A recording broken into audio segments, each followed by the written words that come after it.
menulisnya ya, world building-nya seperti apa, dan kita hubungkan itu dengan pasca reformasi, bukan pasca reformasi, pasca Orde Baru gitu. Maksudnya Ya. ya nggak lama setelah keruntuhan 98 gitulah. Itu tidak terdugganya adalah kalau kita menghubungkan otoritarianisme, tema otoritarianisme yang baunya itu politik. Artinya kritik terhadap pemerintah itulah yang dibungkam, pembatasan-pembatasannya itu ya yang berhubung dengan kritik-kritik terhadap kekuasaan atau kapitalisme kayak gitu ya. Nah, padahal yang lantang-lantang seperti itu tuh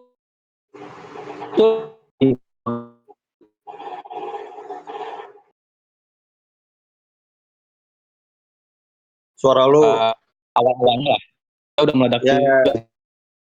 Iya, bahkan kita bisa ngelihat sedikit kontras kesenian antara sastra dengan musik-musik di ya zaman Soeharto itulah. Di mana musik ya banyak yang menggunakan tema-tema peniduran, kalau kita bicara populernya ya, dari popnya gitu. Ya macam-macam city pop kayak gitulah, romansa-romansa segala macam. Beda sama dari sastra yang cukup revolusioner. Dan sebetulnya ini konsekuensi logis dari gimana musik itu lebih kalau dari kita menggolongkan seni ya. Ya musik itu kan memang konsumsi yang targetnya adalah populer ke masyarakat luas kayak gitu. Sedangkan yang bicara sastra walaupun banyak tapi dia terhimpun ke dalam bubble-bubble tertentu. Ya, yang baca sastra adalah mereka yang memang sudah berkecimpung di sastra kayak gitulah. Bahkan kalau kita mau menyebutkan siapa tokoh intelektual Indonesia, ya nggak lepas dari peran sastrawan. Pasti kalau kita menyebut menyebut intelektual Indonesia, banyak dari mereka yang berasal dari golongan sastra gitu loh. Dan kita tahu sendiri gimana intelektual pasti nggak bakal jauh sama tema-tema refleksi kritis gitu yang nantinya bakal mengarah pada tema-tema revolusioner kayak gitulah. Dan itu pertama. Ya itu pertama, dan yang kedua nggak expect-nya lagi bahwa ternyata perubahan yang terjadi setelah keruntuhan otoritarianisme itu bukan malah menggunakan tema-tema demokrasi yang sangat politis ya, yang sangat struktural. Alih-alih struktural malah lebih ke kultural, yaitu ya menggunakan kata-kata sensual, tema-tema sensual kayak gitu yang barangkali penolakannya daripada ditolak oleh kekuasaan ya lebih ditolak sama masyarakat konservatif kan. Kalangan agama gitu misalnya, atau masyarakat yang patriarkis karena Sastrawangi itu adalah dari mereka dari tema-tema feminisme kan. Ya kita bisa ngelihatnya sebagai kebebasan ya, sama-sama kebebasan gitu antara demokrasi dengan feminisme. Cuma antara yang struktural dan kultural kan ya feminisme itu lebih kultural daripada sekilas bahas tentang sastra kontemporer. Kalau kontemporer juga sih yang generasi terkini lah. Kalau ngelihat apa yang lagi ongoing itu kan ya generasi-generasi pasca Covid apa ya Ul ya? Apa pasca 2010-an gitulah. Ya pasca Sastrawangi lah. Setelah Sastrawangi meredup, walaupun memang Ayu Tami dan Jenar Maesa Ayu masih menulis, cuma kan pengaruh mereka udah cukup surut ya. Maksudnya nggak se-booming dulu lagi, dan mereka udah jadi public figure, udah ngelola hutan kayu buktinya kan, lebih ke kerja-kerja sosial mereka dibanding fokus dalam menulis sastra, atau bahkan mereka bikin penghargaan buat sastrawan lain gitu kan. Nah, jadi mereka udah nggak fokus lagi buat menghasilkan karya, lebih ke aktivitas sosial aja. Nah, makanya muncul generasi baru ya di era pasca Covid. Salah satunya itu kayak Royan Julian atau Barjan gitu kalau di Atelier. Terus iya. ya, dan yang ketiga ini Sasti Gotama. Iya betul. Sasti Gotama ini yang mau kita bicarakan malam ini. Tapi kalau bahas yang contemporary ongoing sekarang itu kan seperti kita gibahin orang yang masih hidup gitu ya. Ya Bukan masih hidup bro, ya kakak kelas kita lah. iya. Ontologically, sedangkan kalau misal bahas Sasrawangi gitu, ya karena mereka udah selesai, generasi yang baru tapi udah selesai gitu. Ya artinya kita membiodatakan orang yang sudah meninggal, artinya ya hidupnya udah selesai dan kita lebih sah aja untuk kita bicarakan dari awal sampai akhir gitu kan. Ya kalau kontemporer kan belum ada akhirnya, masih berlanjut gitu lah. Masih ya becoming.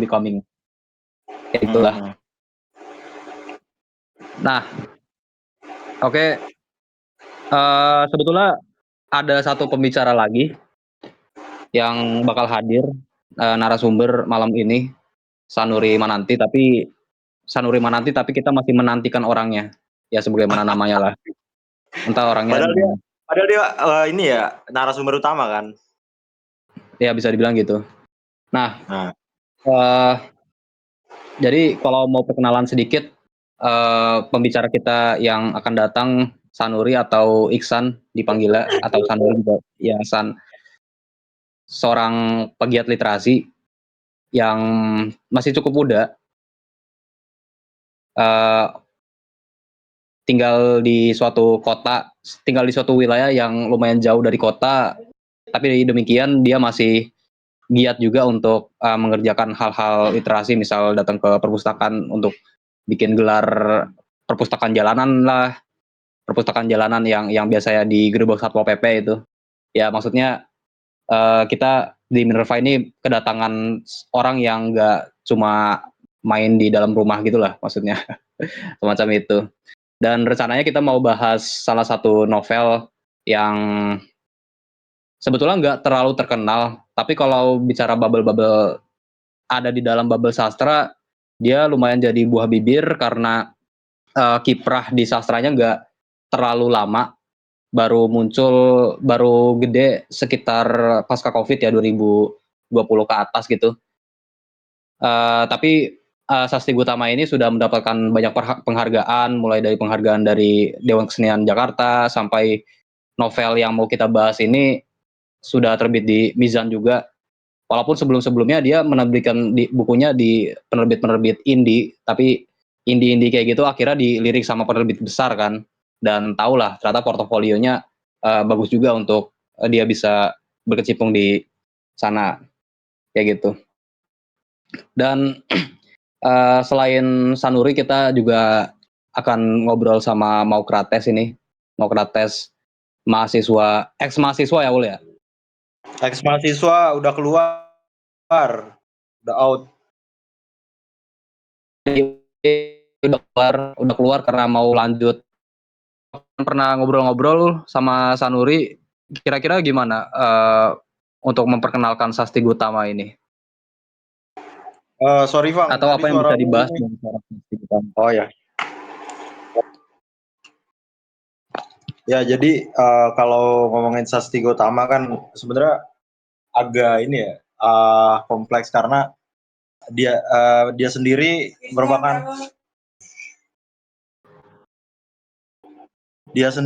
merupakan penulis yang emang bisa dikatakan baru ya. Awalnya dia cuma nulis fast fiction gitu, cerita singkat, kayak apa ya, cerpen tapi cuma 2 sampai 4 halaman, dan itu diterbitkan di grup-grup WhatsApp atau komunitas kayak gini lah, Discord lah. Nah barangkali dari semangatnya Sasti ini ya mungkin kita bisa aja membuat diri kita kayak Sasti Gautama di kemudian hari gitu, karena perjalanan Sasti kan awalnya kayak gini ya, kayak kita di sini yang cuma ngobrol sastra, terus buat magazine kecil-kecilan atau buat tulisan pendek-pendek, ya itu nggak masalah. Nah, balik lagi, Sasti melakukan itu di sekitar tahun 2018-an, waktu dia baru selesai kuliah di Malang. Dia kebetulan juga kuliah kedokteran. Jadi kalau teman-teman familiar dengan bahasa-bahasa teknis yang ditemukan di dalam karya-karya Sasti Gautama, itu karena Sasti Gautama merupakan seorang dokter. Selain itu ya, dia juga suka dengan buku-buku non-fiksi. Kayak buku-buku fisika, terus juga astronomi, bahkan sampai kimia gitu. Buku-buku non-fiksi tapi populer. Waktu itu Sasti pernah bilang dia awalnya lebih banyak baca buku non-fiksi daripada baca buku-buku sastra. Buku non-fiksi yang dia baca tuh kayak Sejarah Tuhan Karen Armstrong, terus juga Homo sapiensnya Yuval Noah Harari, Jared Diamond, dan semacamnya itulah yang kalian bisa temukan di KPG.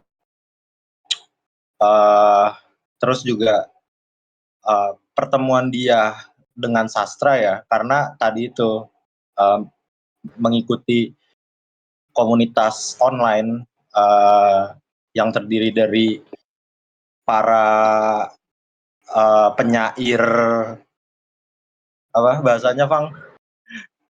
Penyair waktu luang atau gimana ya? Penyair paruh waktu. Penyair. Ya, penyair paruh waktu yang dia mengisi waktu luangnya untuk membuat puisi, membuat cerpen, membuat prosa dan seterusnya itu. Sehingga akhirnya ya dari proses kreatif itulah Sasti mencoba untuk mempublikasikannya di platform online seperti misalnya kayak Kompas, terus juga apalagi ya selain Kompas, Bang. Gue juga agak lupa sih. Ya, intinya platform online gitu. Terus jadi kolumnis gitu ya? Iya betul, kolumnis. Terus perkenalan dia terhadap sastra yang serius justru baru dimulai di akhir 2018 waktu dia baca karyanya Royan Julian, yaitu Royan Julian salah satu teman gua dari Madura yang dia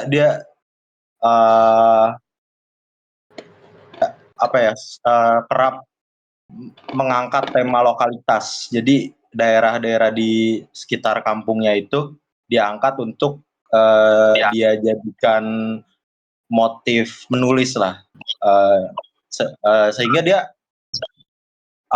untuk membangun dunia atau membuat jalan ceritanya itu berasal dari lingkungan dia sehari-hari, bukan lingkungan yang besar nyata berata gitu, tapi benar-benar kampung halamannya dia sendiri. Nah dari situlah Sasti Gautama merasa ya dia punya panggilan untuk wah kayaknya gue harus masuk ke dalam dunia sastra gitu. Nah dia langsung di tahun 2020 bikin buku yang mana buku itu dipilih sebagai 5 karya terbaik pilihan Tempo. Judulnya itu kalau nggak salah mengapa apa ya tadi?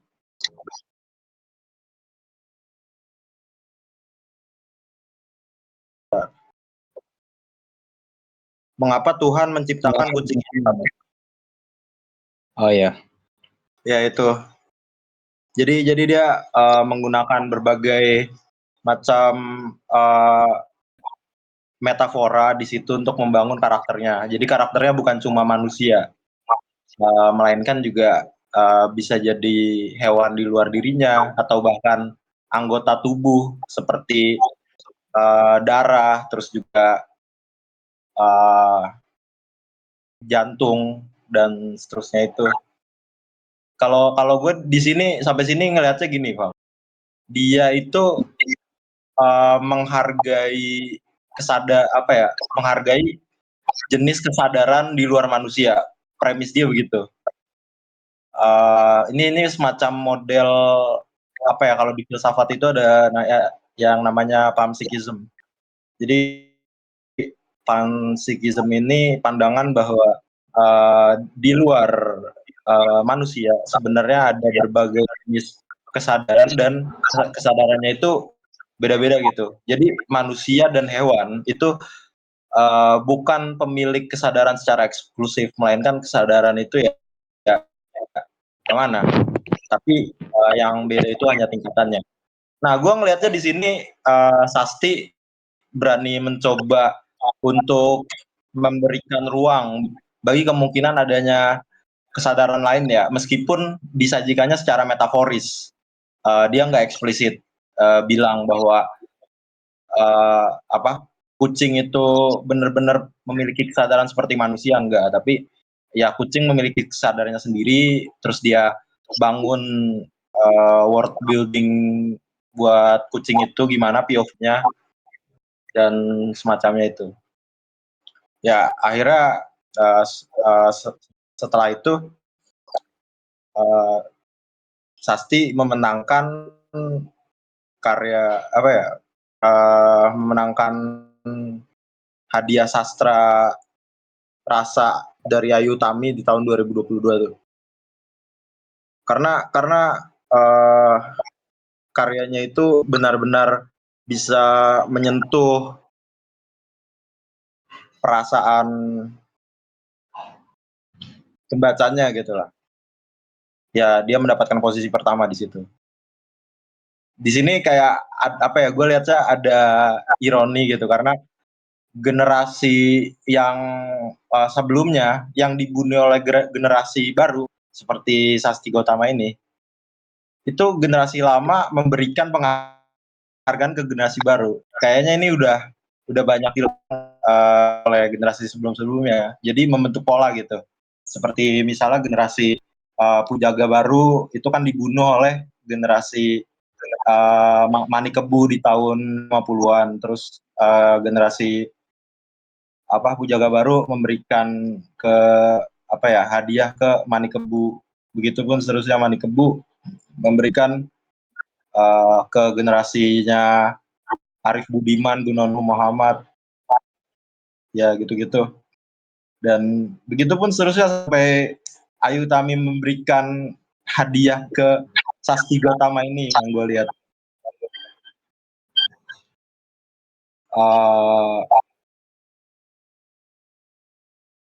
Sasti Gotama ini cukup menarik sih kalau gue lihat, gak cuma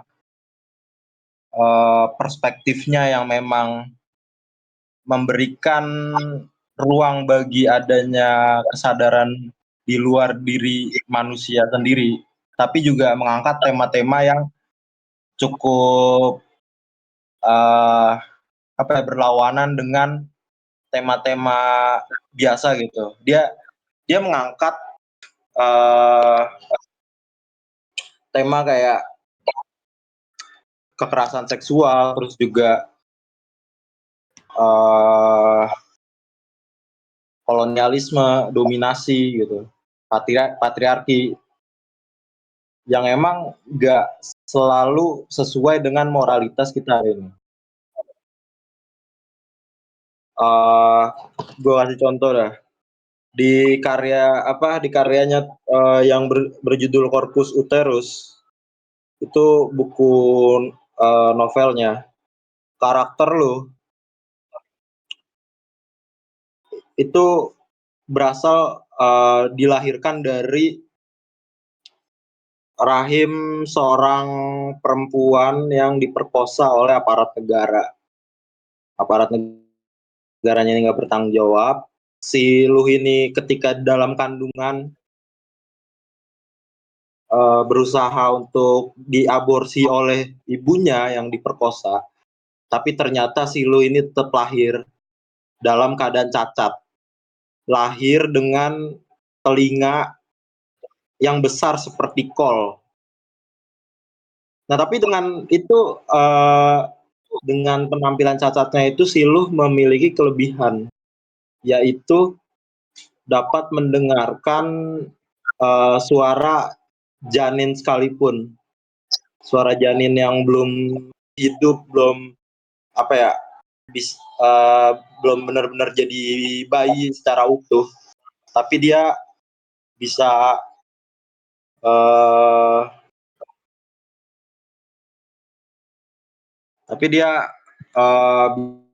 bisa mendengarnya lah.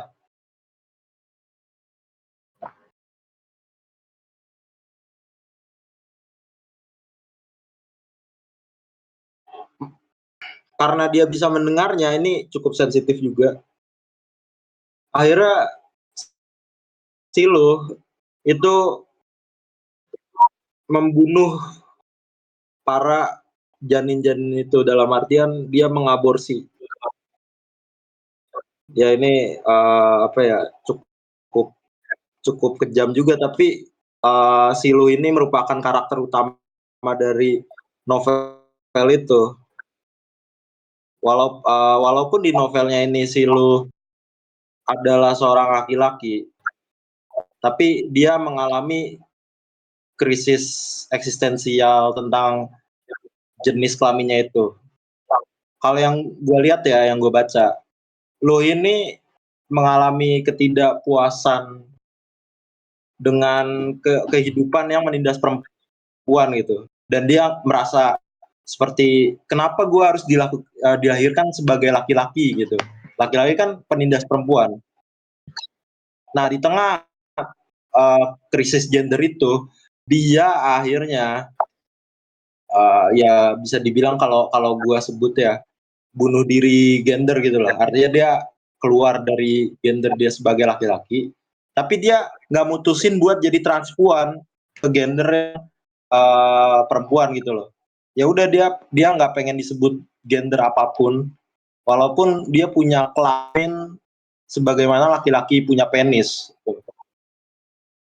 Yang gue lihat di situ, kalau apa ya, di istilah komunis itu, Lenin bilang bahwa kita harus bunuh diri kelas supaya kita bukan termasuk kelas penindas atau kelas borjuis. Nah, di sini gue lihat Luh ini semangatnya seperti Lenin yang nggak pengen menjadi laki-laki karena laki-laki itu menindas. Gue ngelihatnya di sini ada semacam pesimisme ya. Ini seperti gue sendiri yang mengalami itu. Gue nggak apa ya, mengalami krisis gender, dan gue nggak mau beralih dari laki-laki ke perempuan. Makanya gue menyebut apa ya, istilahnya itu sebagai bunuh diri gender, walaupun istilah gue sendiri. Kalau dari lu gimana, Bang, sampai sini? Kalau sampai sini sih sebetulnya nyoba nyari kontras ya, antara kalau kita mau bahas panpsychism yang bahkan bukan subjek manusia gitu ya, seperti punya perspektifnya sendiri. Cuma gimana cara kita bisa mengkontraskan itu, kita bisa bilang apa yang dilakukan rombongan Sasti ini bukan semacam antropomorfisme lah, bukan semacam kereta dijadiin kayak Thomas gitu, kayak series kartun Thomas, atau macam cerita-cerita fabel lainnya yang ya udah, yang ini kancil bisa bicara gitu. Dia punya kesadaran juga, punya perspektif juga. Tapi itu lebih kepada kita menyingkap apa yang selama ini terpinggirkan gitu ya. Yang ya karena masih pakai semangat yang sama juga, dari misal gimana sastra wangi feminisme itu bisa muncul karena sebelum-sebelumnya diredam sama kultur-kultur patriarkis gitu. Yang akhirnya perempuan di sini mencoba untuk mereka memberikan perspektif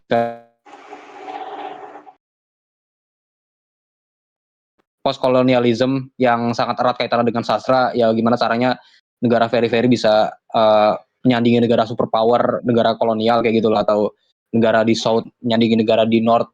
Itu kan juga mencoba untuk mengangkat yang tadinya terpinggirkan, yang tadinya diredam, tidak bisa bersuara gitu. The voice of subaltern lah kalau Gayatri Spivak bilangnya ya.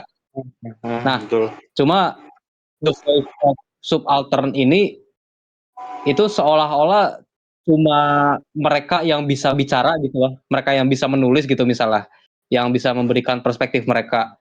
Sedangkan ya jangankan benda, jangankan binatang, ya bahkan bagaimana caranya orang bisu atau seorang yang disleksia tidak bisa menulis gitu kan. Gimana caranya mereka bisa menampilkan perspektifnya melalui karya sastra. Yang akhirnya kan cara satu-satunya untuk mengangkatnya adalah bukan kalau masih ada di ranah sastra ya itu melalui perwakilan, melalui dia itu digambarkan oleh mereka yang masih punya kemampuan untuk menulis atau berbicara kayak gitu. Nah ini jadi gelombang-gelombang posmo untuk menguniversalkan, untuk mengangkat panpsychism, kebendaan atau kebinatangan itu menjadi mempunyai perspektif yang setara dengan manusia, sebagaimana kita mencoba inklusif terhadap segalanya gitu. Itu gimana caranya supaya nggak Kalau ngomongin subaltern ya emang semangatnya kan ya selain lokalitas yang tadi gue udah sebut melalui karyanya Royan Julian, itu juga mengangkat perspektif yang emang terdiskriminasi gitu. Kalau kalau bahasanya Martin, ya kita harus memberikan suara terbanyak bagi mereka yang paling termarginalkan, yang paling terpinggirkan. Nah, gue rasa ada benang merahnya dengan upayanya Sasti Gotama dalam merakit realitas melalui perspektif yang selama ini terpinggirkan. Selain perempuan ya, dia juga banyak membahas tema-tema perempuan, terus juga uh, benda-benda keseharian yang bisa hidup atau bahkan organ tubuh. Ya itu kan jatuhnya semacam penghargaan buat adanya dunia lain selain manusia ya. Kalau bahasanya Martin ini disebut omniparsial. Omniparsial itu melihat dari segala perspektif. Omni artinya segala, parsial itu artinya ya bagian-bagian. Omniparsial jadi melihat dari seluruh bagian. Nah, ya gue lihat teori demokrasinya Martin bisa diterapin di karya-karyanya Sasti Gotama ini gitu loh. Walaupun memang Martin sendiri melakukannya melalui thought experiments ya, atau eksperimen pikiran. Ya sama Sasti Gotama ini membuat world building, dunia fiksi yang emang bisa diakses oleh dia dan pembaca, walaupun memang nggak ada di realitas ini. Kira-kira gitu.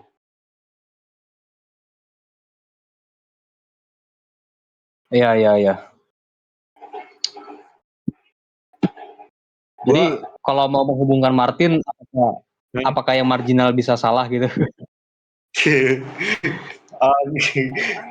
Kan dia basisnya rakyat ya. Rakyat itu berasal dari jaringan antar individu.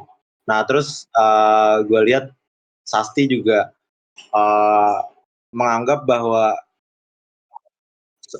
segala sesuatu itu pasti punya hubungan, punya relasi sosial. Walaupun memang seorang individu bisa punya luka batin dan itu sifatnya personal. Tapi tetap saja itu berakar dari masalah yang sifatnya struktural. Nggak cuma personal aja gitu. Yang gue tangkep sih gitu. Iya, iya. BTW guys, karena harusnya ini ada satu narasumber lagi kan. Cuma orangnya nggak ada, kita nggak bisa nambah-nambah waktu untuk porsi pembicaraannya juga. Jadi barangkali kita bisa, kalau orangnya belum datang ya kita bisa akhiri sampai jam 9 aja. Jadi sekiranya 13 menit atau 9.10 lah, atau 9.15 gitu. Tapi nggak apa-apa Lanjut. kali kita mungkin bahas ini aja, apa ya, yang ada kaitannya dengan sastra hari ini, nggak harus Sasti Gotama. Tapi menarik sih kalau ngomongin apa ya, multi perspektifnya Sasti Gotama itu yang emang menekankan pada perspektif di manusia.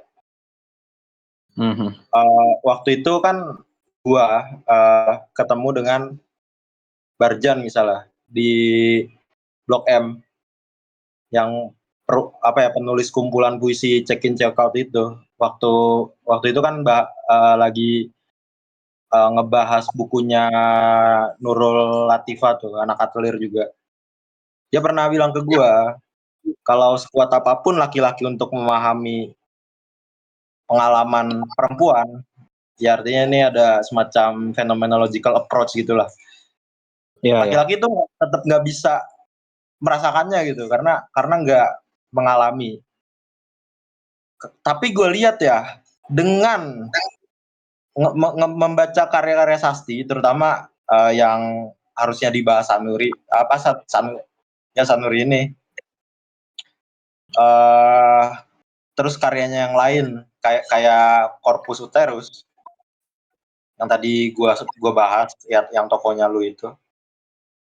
Menurut pendapat gua ya, laki-laki jadi bisa punya empati lah buat perempuan, walaupun ya nggak langsung bisa merasakan horizon point of view-nya ya. At least kita udah berusaha gitu. Kalau dalam interseksionalitas itu kan doktrinnya berasal dari mereka yang dari kritik terhadap feminisme yang masih berkutat di ya udah inklusivitas itu sekedar gender aja gitu.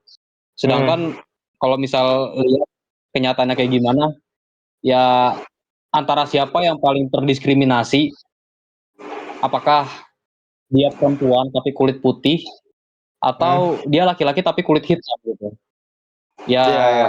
meskipun kita sangat sangat sangat kuat dominasi dari patriarkisme itu, tapi mau gimana pun rasisme itu juga satu hal yang entah setara atau entah gimana, maksudnya bisa menghasilkan diskriminasi juga yang akhirnya untuk melihat marginalitas dan pergerakan sosial kultural yang basisnya itu adalah identitas gitu ya. Ya kita nggak bisa semerta-merta memisahkan, oh ini pergerakan gender nih, oh ini pergerakan rasial nih, ini pergerakan dari agama minoritas kayak gitu. Ya pasti kan segalanya terhubung. Tapi kalau bicara siapa yang paling tertindas, siapa yang paling privilege, itu kan seperti nggak ada tolak ukur di mana kita bisa menempatkan mereka ke hierarkis tertentu gitu loh. Nantinya kalau kita membuat hierarki itu bakal mirip-mirip kayak orang-orang abad pertengahan bikin sistem skala nature kan. Ini udah ada belum nih suaranya? Ada. Tapi tadi belum nangkep sih sebenarnya. Oh iya, sorry. Apa ya? Ya ini kan sastra-sastra marginalitas gitu, sastra-sastra terpinggirkan. Ya sebagaimana sastra posmo lah. Sastra-sastra pergerakan yang arahnya itu lebih kepada menaikkan yang kecil gitu, atau dalam kasus tertentu ya, menurunkan yang ada di atas kayak gitulah.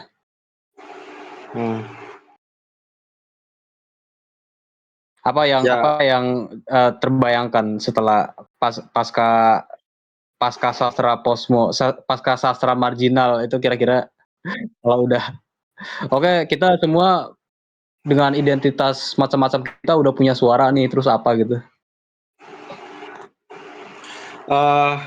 Out of topic. Apa yang membedakan sastra dan bahasa? Tanya Dey.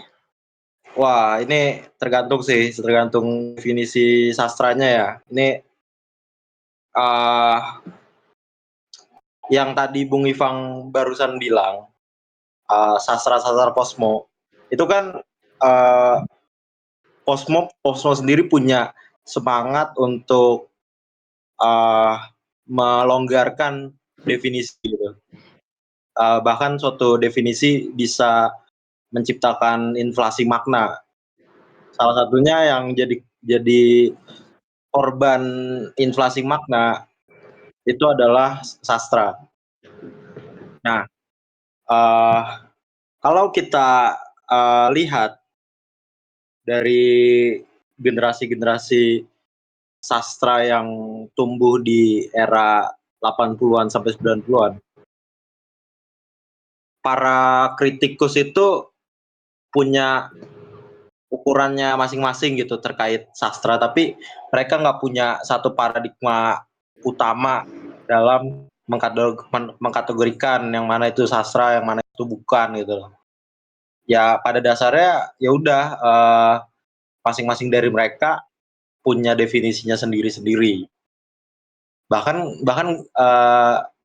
walaupun dari era 1920-an sampai sekarang, dari era Balai Pustaka sampai Gramedia Pustaka Umum, itu nggak ada stipulatif definition atau definisi yang mengikat bersama tentang apa itu sastra gitu. Paling ya udah suatu karya itu dapat dikatakan sebagai sastra kalau dia memenuhi syarat beberapa syarat seperti bahasanya itu estetik, indah dan menggugah gitu, rasa. Terus yang kedua bersifat fiktif, artinya ya kalau misalnya bukan fiksi itu nggak bakalan dikategorikan sebagai sastra. Dan yang ketiga memuat pelajaran-pelajaran atau apa ya, maksudnya memuat nilai moral tertentu di dalam karya itu. Inilah yang membedakannya dengan bahasa. Tapi dari ketiga itu ada apa ya, tegangan gitu loh. Nggak selamanya definisi itu berjalan mulus. Bahkan kaum postmodern menganggap bahwa semua bahasa ya bisa berpotensi menjadi sastra. Inilah yang tadi gue maksud sebagai inflasi makna gitu. Soalnya ya kalau yang tadi apa ya, definisi sastra menurut beberapa ukuran itu variabelnya liar gitu, bersifatnya kabur, fakeness kalau dalam bahasa Inggris. Abstrak gitulah, nggak bener-bener punya ke kesatuan yang emang bisa mengatur ini loh definisi sastra gitu. Nggak ada gitu. Yang ada ya udah kita sastra diakui sebagai karya atau apa ya yang dapat dibedakan dengan bahasa itu ya sejauh komunitas sastra mengakui. Tapi kan permasalahannya komunitas sastra itu beda-beda dan nggak semua komunitas sastra itu punya satu pandangan yang universal. Bahkan tiap-tiap tongkrongan itu punya definisi sastranya sendiri. Nih, aku kasih contoh yang tadi variabel-variabel. Misalnya sastra sebagai karya tulis estetik, itu kabur dari kata estetik. Bahkan kata estetik sendiri itu sifatnya apa ya, relatif gitu loh, kabur. Jadi apa ya, sastra sebagai karya tulis estetik kata estetiknya itu sendiri udah kabur gitu loh. Gimana kita mau definisikan sebagai karya tulis yang estetik kalau definisi estetiknya sendiri udah kabur. Terus yang kedua yang tadi gue bilang, sastra itu ya bisa dianggap sebagai karya tulis atau teks yang sifatnya fiktif atau imajinatif. Ini juga kabur. Soalnya bisa jadi berita fiksi April Mop yang sering dipakai itu apakah karya sastra apa bukan gitu. Siapa tahu ya itu karya fiksi kayak April Mop itu ya bukan sastra kan. Terus yang ketiga, nah sastra yang bernilai apa ya, yang punya nilai-nilai moralitas di dalamnya, artinya memuat suatu pelajaran hidup atau apa ide-ide tertentu, itu juga kabur. Soalnya ya sastra makin kesini ya makin menggugat tatanan sosial. Contohnya ya kayak Sasti Gotama ini yang menggugat struktur patriarki, terus juga apa ya, bagaimana manusia itu ternyata nggak bebas, dan bahkan Sasti Gotama itu mengangkat tema antinatalisme. Antinatalisme itu antinatalisme yang merupakan pandangan yang menolak kelahiran. Ya seperti di cerpennya dia yang judulnya itu, kalau gua boleh kasih contoh, Serbuk Ragi. Di akhir Sanggaja di Bukit Kupu-Kupu. Nah, Serbuk Ragi ini ngebahas tentang queer. Ya kalian tahu lah, queer itu bagian dari LGBTQ. Artinya orang yang aseksual, tidak punya ketertarikan seksual. Terus juga punya permasalahan bahwa pemerintah itu memaksakan untuk tiap orang punya anak.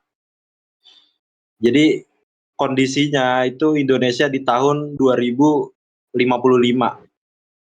Yang mana pada saat itu anak-anak udah jarang. Orang-orang semakin tua dan enggan bereproduksi, walaupun tiap hari berhubungan seksual, tapi mereka nggak mau punya anak. Nah, pemerintah itu maksa buat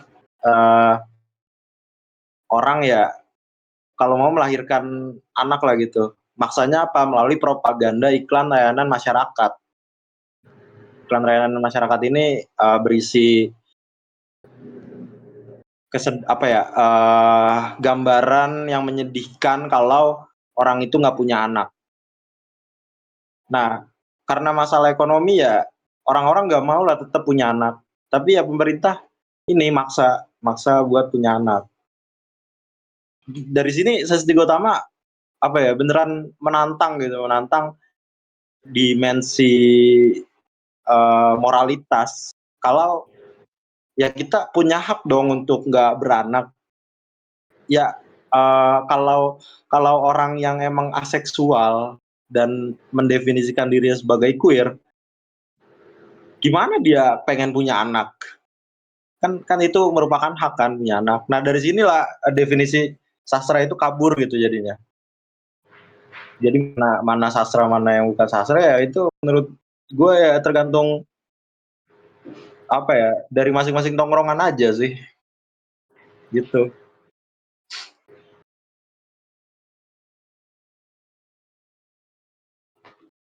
Ada kalau nyebut kuasi sastra gitu yang ya mereka nggak menyebutkan itu sastra, tapi dekat dengan sastra. Iya Mereka ya. tidak mereka tidak identified itu sebagai sastra, tapi oleh para kritikus, oh inilah sastra gitu loh. Gini Bang, sebenarnya gue metodenya itu buat mengukur seberapa sastra karya itu gitu loh. Pakainya apa? Pakainya itu fuzzy logic. Jadi fuzzy logic itu untuk mengukur fakeness itu. Kayak misalnya di paradoks gundukan pasir, kalau di dalam logika matematika ya, seberapa kalau kalau misalnya kita menemukan nih gundukan pasir, terus kita pindahkan satu butir kerikil pasir itu sampai tahap mana masih bisa disebut gundukan pasir gitu. Itu kan kabur ya.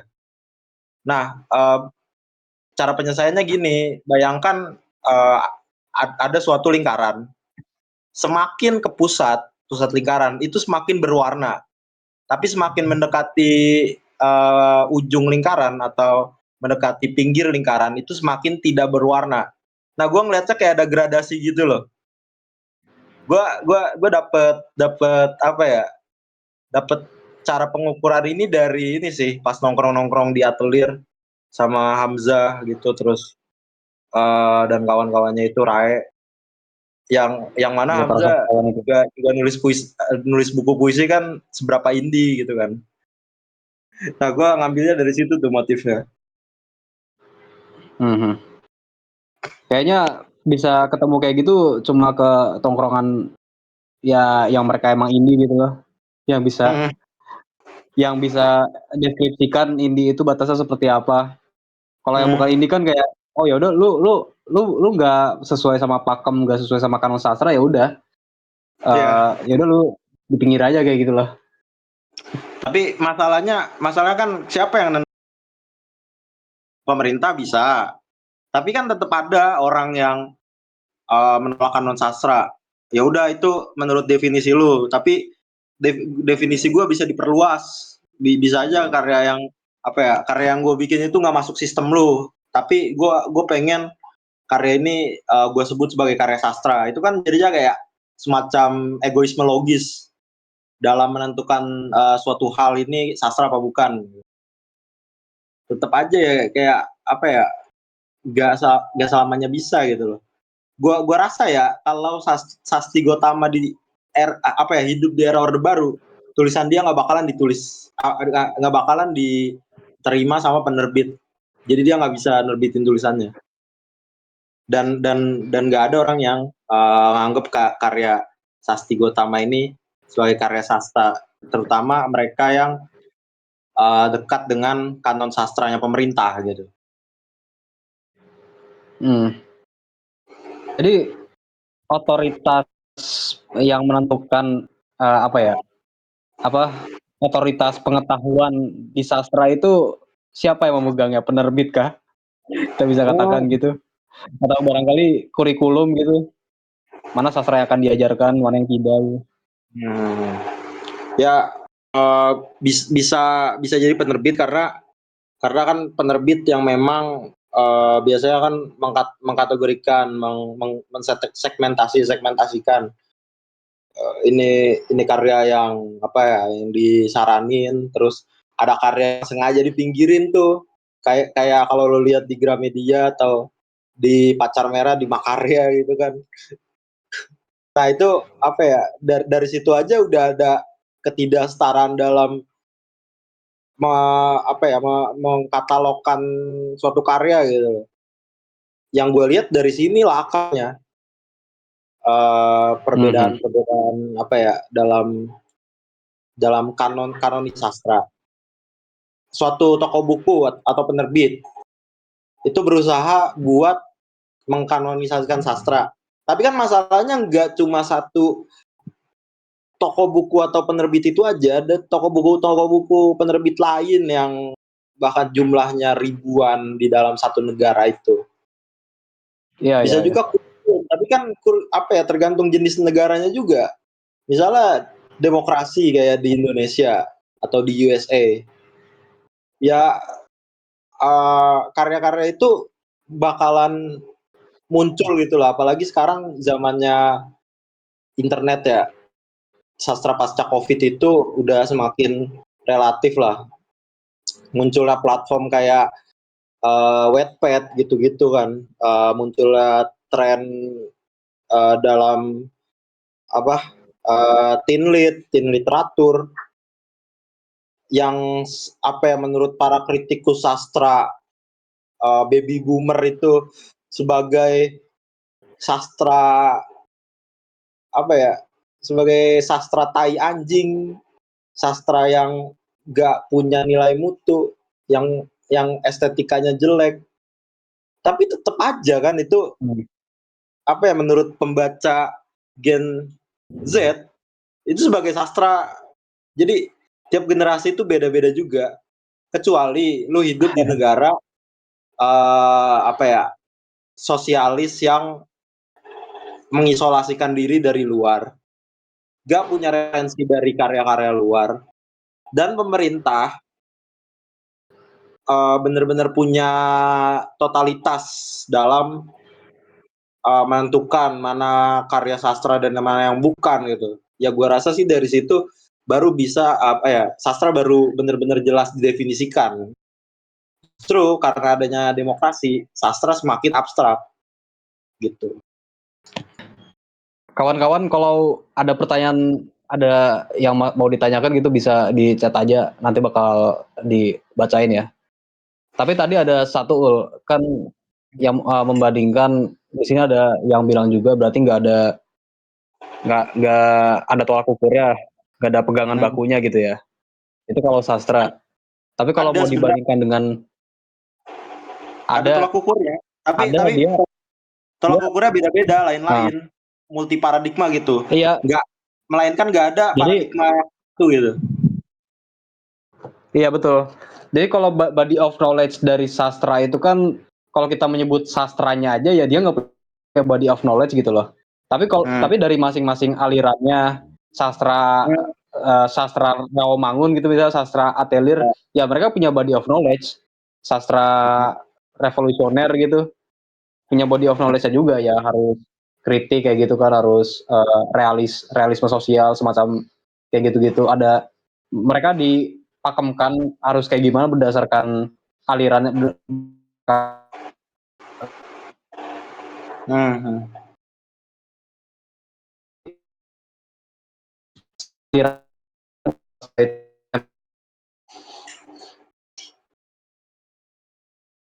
Halo, tes.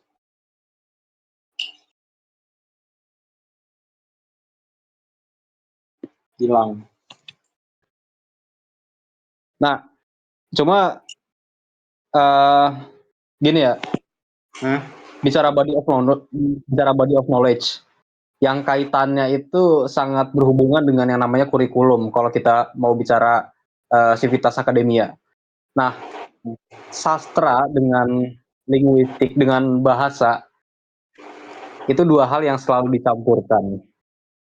Ya padahal kan dunia yang sangat jauh banget ya. Ya bahkan dari SMA gitu, dari sekolah kita belajar bahasa Indonesia, ya maka kita akan belajar sastra sekaligus belajar struktur kebahasaan gitu. Ya padahal namanya bahasa itu dia diatur.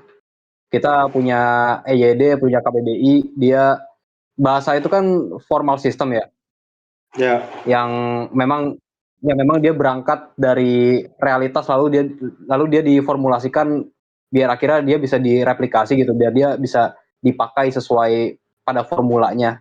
Ya itu kan satu hal yang terukur banget ya, beda sama sastra yang kita bicarakan tadi gitu. Tapi bisa menemukan junction antara sastra dengan bahasa itu yang sangat beda dunia ini. Kira-kira apa sih selain misalnya ada sastra Rusia gitu ya, artinya kita belajar tentang Rusia, entah itu sastra, entah itu bahasanya, entah itu budayanya, tapi tetap itu disebut sastra dan bahasa kayak gitulah. Jadi sebenarnya apa yang membedakan sastra dengan bahasa itu masih pertanyaan dari Ben tadi. Iya, sastra dengan bahasa ya. Kalau mengacu pada paradigma Posmo tadi yang emang cenderung melonggarkan segala hal. Gue nggak bilang merelativitaskan ya, tapi ya cenderung melonggarkan dan akhirnya menciptakan inflasi makna itu. Ya bahasa itu sendiri adalah sastra. Tapi ya kalau in my opinion, based on body of knowledge of literature, sastra itu merupakan transmisi ide. Jadi transmisi ide disampaikan melalui mediumnya bahasa. Nah, bahasa itu sendiri kan tidak selalu memuat ide gitu loh. Ada juga bahasa yang sifatnya spontan gitu aja, bahasa-bahasa kasar atau bahasa-bahasa kasar, atau bahasa-bahasa yang sehari-hari kita gunakan, itu kan nggak selamanya merepresentasikan ide. Nah, mungkin kita bisa berdebat lagi ya di sini. Ya, jadi definisi yang paling konsensual tentang ide itu kayak gimana? Itu kan permasalahannya. Tapi bagi gue, ya itu tadi, sastra itu ya transmisi ide. Terutama ya idenya itu sifatnya fiktif gitu kan. Bukan kalau non fiksi itu bisa juga sih sebenarnya sastra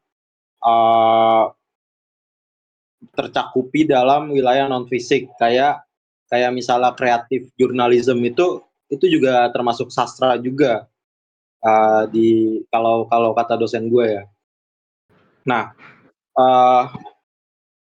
kalau kita tarik definisinya ke zaman prakolonialisme sebelum Belanda masuk, ketika kita masih terpengaruh oleh budaya India, ya sastra itu adalah merupakan wadah tempat pengetahuan itu diwariskan secara turun temurun. Makanya di dalam kurikulum jurusan sastra itu pasti diajarkan bahwa cerita rakyat, terus juga tari-tarian itu juga termasuk sastra gitu, drama dan bahkan lukisan yang memang memuat ide-ide dari masa lalu itu juga termasuk sastra gitu. Walaupun memang ya gue paham mungkin dari teman-teman sekalian, kalau gitu ya definisinya masih terlalu abstrak ya. Ya memang belum ada satu definisi yang benar-benar rigid gitu loh. Karena memang sastra itu definisinya selalu terbuka, tergantung dengan dinamika sosial.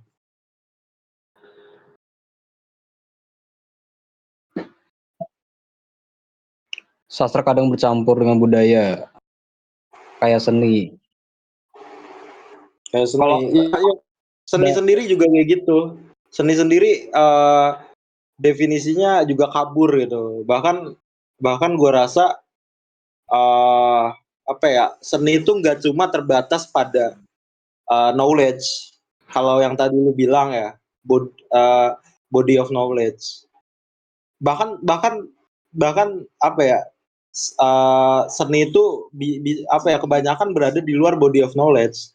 Ada yang namanya pengalaman pra-reflektif, ketika kita mengalami sesuatu dan kita merasakan ketakjuban atau sesuatu bernilai estetik, dan belum bisa benar-benar kita konseptualisasikan, itu kan yang disebut sebagai seni gitu loh. Jadi sesuatu yang indah itu akan terasa lebih indah bila kita nggak menteorikan atau memberi jarak gitu. Ya udah kita mengalami rasanya pengalaman langsung gitu aja. Dan disinilah body of knowledge menurut gua nggak bekerja gitu. Jadi bener-bener lebih luas daripada body of knowledge itu sendiri kalau kita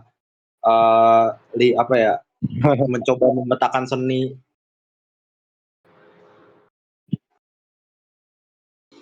Jadi kalau sangat liquid seperti itu, kenapa sampai ada misal gerakan eksperimental gitu? Sampai ada gerakan ya kita memisahkan antara sastra yang reguler gitu dengan sastra yang posmo. Kalau sastra itu sendiri ya sama aja posmonya gitu. Kalau seni sendiri sama aja eksperimental akan akhirnya. Kecuali kalau mau membedakannya ya antara apa yang belum pernah dilakukan gitu, akhirnya dieksperimentasikan, yang belum diterima lalu dieksperimentasikan. Tapi ontologically terlepas dari dia populer atau nggak populer, udah data atau belum ada ya dia liquid juga gitu loh. Ya memang kan tadi balik lagi yang tadi gue bilang, tergantung dinamika sosial lah, karena realitas sosial kan dinamis ya. Apalagi seni sama sastra itu ya 11-12 sama filsafat gitu loh. Gak ada yang rujukan dari kata seni, sastra, filsafat itu kemana gitu kan nggak jelas gitu, kabur. Gak benar-benar bisa kita eksplisitkan karena itu adalah konsep, bukan sesuatu yang sifatnya isomor yang emang ada di permukaan. Beda dengan kita definisikan meja atau batu atau pintu gitu, itu kan ada gitu langsung. Ini sedikit intermezzo ya, bisa dijawab sesingkat mungkin aja. Kan kalau jokes dulu itu coba tanya ke mahasiswa filsafat itu apa, mereka nggak bisa jawab gitu. Tanya ke profesional nggak bisa jawab mereka. Kalau maksudnya kalau nanya di tongkrongan gitu aja ya beda lagi kalau misalnya mereka diwawancara. Nah, apakah juga demikian sama orang-orang kesenian gitu, kalau mereka ditanya seni itu apa ya bakal bingung sendiri juga gitu mereka. Ya emang gitu. Paling enggak mereka bakalan berusaha ngejawab dengan canda-candaan kayak ya seni kayak lu lagi ngelakban pisang, atau lu melihat toilet itu seni. Ya udah sebatas itu gitu. Paling jawabnya kayak gitu. Ya. Atau kalau yang mau serius ya, kalau yang mau serius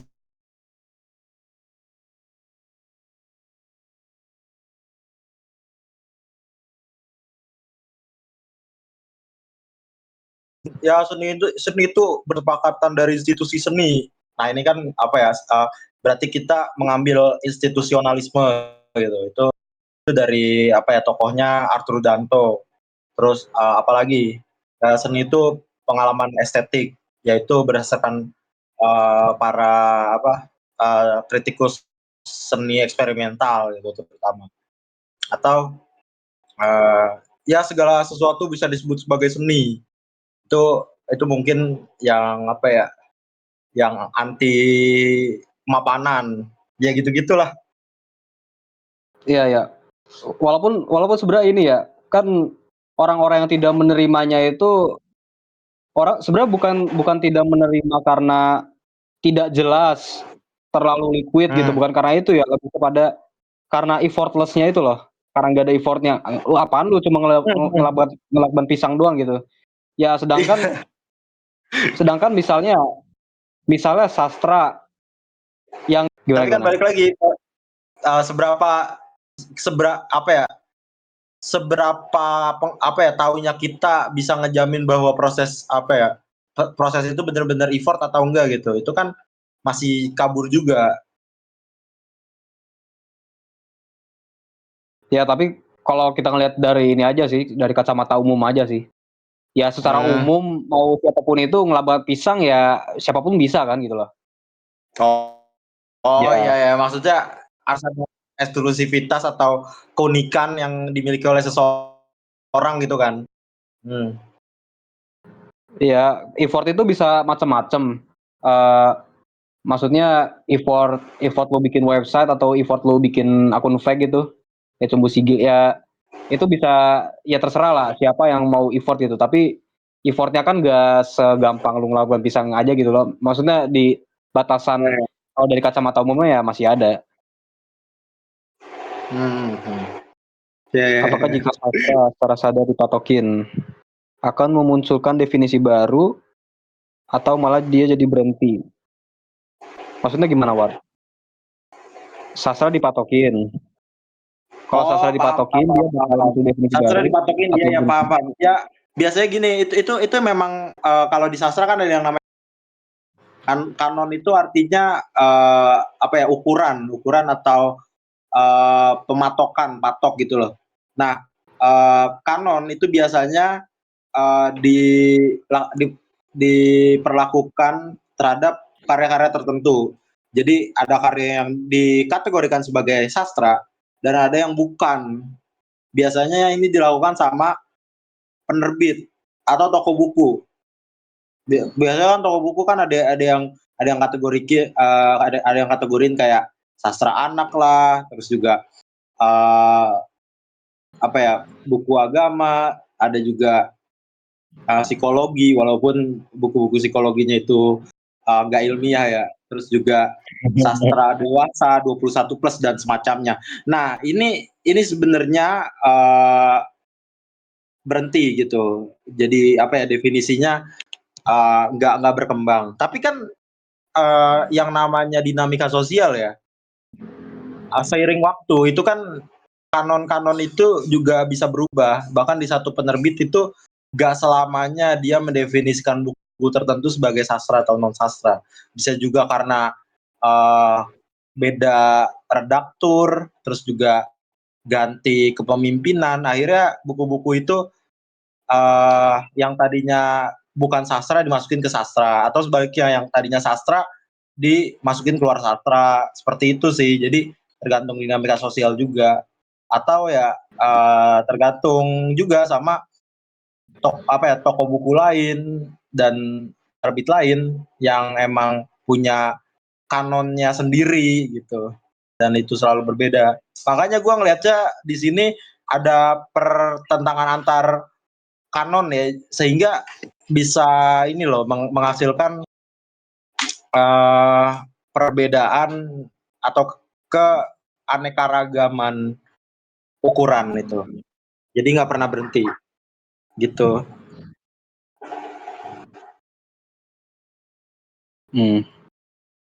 Body of knowledge itu apaan? Tidak bisa jawab sekarang. Ya simply body of knowledge itu ini disiplin ilmu yang dia jelas, definisinya apa, batasan dan cakupannya apa. Ya kayak biologi itu kan jelas ya, studi tentang kehidupan gitu. Apa aja yang termasuk kehidupan, ya tumbuhan kehidupan, burung kehidupan, segala macam itu.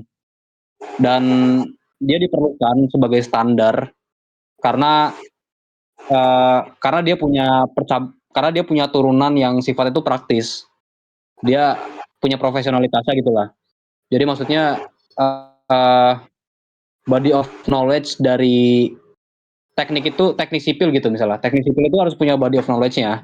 Kalau karena itu akan dipakai kan dengan nanti akhirnya misal mau bikin proyek apa gitu. Ya pasti kamu akan manggil orang dari teknik sipil yang itu jelas dia studinya kayak gimana, dia pernah studi seperti apa, berdasarkan body of knowledge tersebut. Kalau body of knowledge yang nggak ada, ya siapa yang mau kamu rekrut gitu? Orang cuma bisa ngerakit PC gitu, kamu rekrut dia buat bikin jembatan, ya kan nggak bisa. Body of knowledge-nya di situ offside kayak gitulah.